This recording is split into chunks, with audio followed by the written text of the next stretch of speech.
आज मैं आपको सुना रहा हूं संकट चतुर्थी की कथा। ये कथा बहुत दुर्लभ और अत्यंत फलदायक है। इसे सुनने से पाप नष्ट हो जाते हैं, संकट मिट जाते हैं और भक्त की सभी मनोकामनाएं पूर्ण होती है। भाद्रपद मास हो या माघ मास, चतुर्थी तिथि भगवान गणेश जी को प्रिय है। गणेश जी कहते हैं, जो भक्त चतुर्थी के दिन व्रत कर मेरा पूजन करता है, उसके जीवन से सारे संकट दूर हो जाते हैं। उसे विद्या, बुद्धि, सौभाग्य, संतान और समृद्धि सब प्राप्त होती है।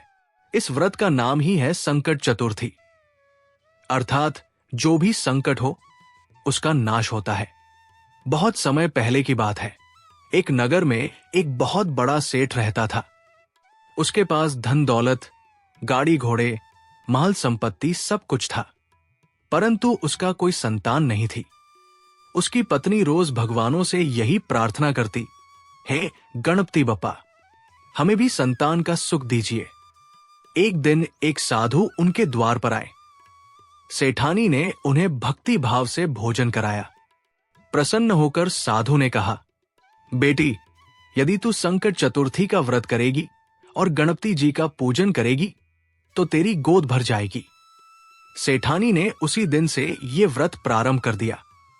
कुछ दिन बाद संतान सुख तो मिला, लेकिन उसके साथ ही घर पर अनेक विपत्तियां आने लगी।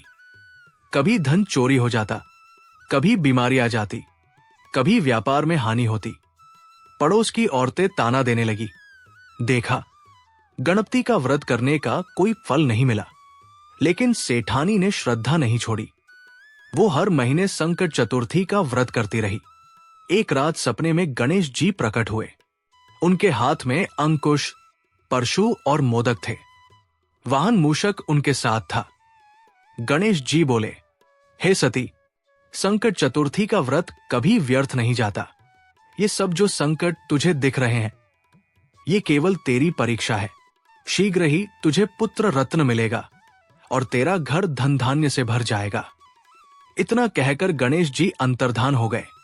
कुछ ही समय बाद सेठानी के आंगन में पुत्र रत्न का जन्म हुआ।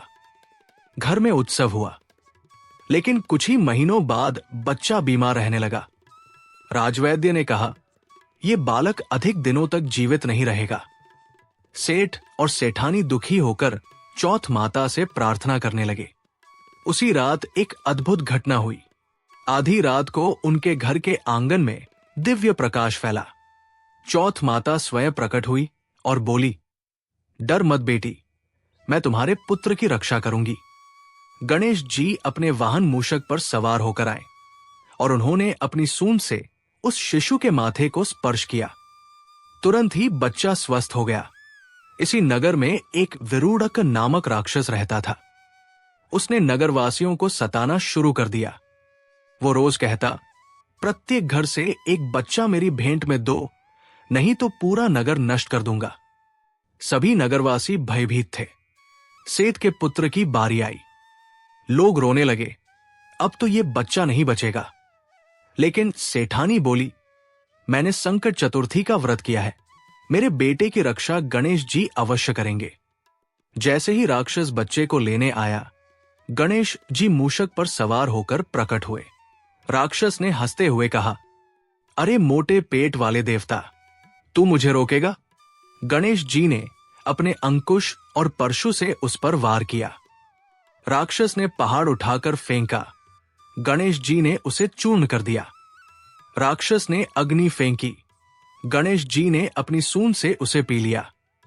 राक्षस ने तलवार उठाई। मूषक वाहन ने उसे काटकर गिरा दिया। अंततः गणेश जी ने राक्षस को परास्त कर दिया। गणेश जी ने नगरवासियों से कहा, देखो, संकट चतुर्थी का व्रत करने वाले भक्त के घर मैं स्वयं रक्षा करने आता हूं। इस व्रत को करने से धन, संतान, सुख, सौभाग्य और विजय सब कुछ प्राप्त होता है। जो भक्त श्रद्धा पूर्वक ये कथा सुनता है, उसके घर से सारे संकट दूर हो जाते हैं। सेठानी के पुत्र की लंबी आयु हुई। नगर में समृद्धि आई। लोग हर महीने संकट चतुर्थी का व्रत करने लगे।